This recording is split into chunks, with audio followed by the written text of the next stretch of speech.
Welcome back. In the sexy, historical, dramatic series Reign, our next guest plays the king's illegitimate son, Bash. Please welcome Torrance Coombs. Welcome. Finally, I'm not the only guy up here. Welcome. I got schooled by Miss Piggy earlier. We all got schooled. Congratulations on the huge success of Reign right here in Canada and in the U.S. And it's just been brought on for season 2. Is that correct? That's right. Yeah, we've been ordered for another 22 episodes, Amazing. so we're going to be around a while. Amazing. So how has your life changed in this past year? Not a tremendous amount. I mean, oh, that's selling it short. It's my day-to-day, you know, I go to set and I say lines and I stand on a mark and I sit around and wait for them to light, and that's my routine. But tough life. It's tough. Yeah, it's great. We have an awesome awesome crew, awesome cast. We really get along great. We hang out on weekends still this far into the process, so that's the thing. Are you getting recognized? Yeah, like if I go to shopping malls, right. yeah, I'm dead. But, yeah. Just walking the street, I'm all right. Okay. I'm out of context. You know, I'm wearing like modern dress. I don't have an English accent. So I'm kind of like. Do you remember the first time that happened? Like the first time you were recognized? Was that weird? Do you know the person's face? Do you have that in your mind? No. Okay. I mean, it would have been some time ago, but yeah, I think I remember the first time I got recognized for Reign. I think I was in an airport. I think it was probably the airport here. I think I was about to fly to New York or LA, something like that. Yeah. Yeah. Well, we all love the show. Let's take a quick look at your work in this past week's episode. There was something more between us. Francis knows that. He hates it. He's come to hate me. He still wouldn't have you killed. Not in a flash of anger, of jealousy. That's all it would have taken. A wave of the future king's hand, a nod to some guards, and his intent, however fleeting, would have resulted in my death. First of all, congratulations not only on the show, but congratulations on your British accent. That's phenomenal. Thank you. Now, if I were you, I'd be trying to use it to pick up girls. Have you, in fact, done that yet? Or are you working on that? How have you used your British accent to your advantage is basically what I'm asking. Indirectly, I guess, because, I don't know, it's sexier than my normal voice, so people like that, and I get a lot of roles for it. There's this whole thing, a trend lately of Canadian co-productions, but in these historical dramas. So they need people who are Canadian but can do English accents, and that's been my niche for the last few years, is trying to just slide in there and be that guy. So, How did you get so good at it? Or is it just something you picked up? I don't know, I just have an ear for it, and I learned it back in theater school, and I've just stuck with it. I did a movie one time where I put on an English accent and I kept it for an entire month, and then we went and shot, we shot in LA, but then we shot some of it in London as well. And I kept it going. Do you use it to pick up girls, or? Well, no. He's saying yes, he's done it before, but he won't do it again. What I'm saying is I use it to get on TV, which then gets me girls. So like indirectly. Think, sir. Well played, well played. The show is super sexy, and you have some pretty intense love scenes.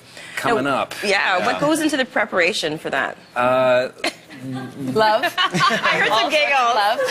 A lot of love, a little bit of magic dust. No, I've been seeing a personal trainer. I've been working hard. It's that sort of thing. There's no better motivator than taking your shirt off on TV. I think that's, in my life, those are the times when I've been the most physically fit, is when I know that's coming up. So I appreciate that external motivator, which I might not otherwise have. Actually, the other day, it was funny because you have to sign off on exactly what can be shown and what can't. So the other day, we'd already actually shot a little bit, and they delivered my nudity rider while I was sitting there naked. You were naked. You're full naked. Not full naked. Okay. Well, his legs are crossed. But it, you know, it's a little fleshy bit. What a That's fleshy bit. like it's kind of, you get a little like man thong sort of thing. It's the most unmasculine thing. Okay. The thing is, like, if I were sitting in a chair and it's kind of masked here, maybe, you know, you wouldn't tell the difference, basically, or nude. I've always wondered, right? Yeah. If you get right into the character and are just like, let everything's out. Well, my thing, you know, they're very good about it. They do these closed sets, so they let a limited number of crew on there, and they try and make you feel comfortable and stuff. But I almost feel like the more reverence you give it, the creepier it gets. Right. Like with everybody's just really quiet and looking awkwardly at you. I'd rather, like, when we get into the naked stuff, I don't need them to rush in with a robe. I'd rather just sit there in my skivvies and just kind of get used to it, because the more comfortable you are, the better the love scenes are. They've got to be intimate. They can't be awkward. You're comfortable in your nudity. That's great. I do my best. You are also quite active on Twitter, often live tweeting during the show, and you tweeted, "Roast boar and casual sex. I could get used to this banishment thing. Rain." So your character's a bit of a bad boy. Are there any qualities you share with Bash? Sure, we both got a sense of humor in the face of adversity, I think. We try not to let life get us down. We both bounce back quickly when something gets us down. And I think, though, ultimately, he's probably, as much as he has a reputation for being a bad boy, he's fiercely loyal. He kind of picks a girl and he tends to stick with them. And then there's maybe a few in between, but they know what the deal is. He's not leading anybody on. I mean, he's a very, very honest guy, and I would say I share that with him. I'm upfront and honest with people. Well, the fashion on the show is quite remarkable as well, but it's not always very functional. And you shoot the show in cold temperatures, so how does that work? How do you stay warm? And I understand it involves some wetsuits, maybe, or there was an incident with a wetsuit. Yes, actually, coming up in this week's episode, you're going to see what that was for. So you got the fleshy bit and the wetsuit, and then the costume over all top. At once. Okay, all right. All at once. That's you strip the clothes off, and there's a wetsuit. Yeah. And then, Okay.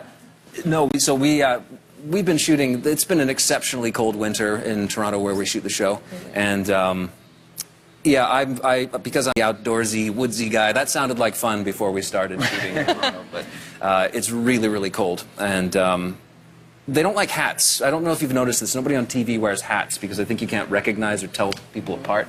So I don't get hats. So they bundle me up in about 4 layers everywhere else, but then my ears are exposed and everything freezes. And in this wetsuit, you can't go to the bathroom. So we're shooting for 12 hours that day or so. So they said beforehand, okay, so you go to the bathroom, and then if you need it, and they handed me a bag of adult diapers, and they said, just in case. This is the glamour of television. No. Okay. No, I did not. I'll hold it. Yeah. Good. I'll hold it. Good. And I did. Torrance, this has been a riveting conversation. I love it. Riveting and very revealing. Totally revealing. You've been a pleasure chatting. And of course, catch all new episodes of Rain Wednesday nights at 8 p.m. Eastern on M3, and we'll be right back after the break. Thanks, Laura.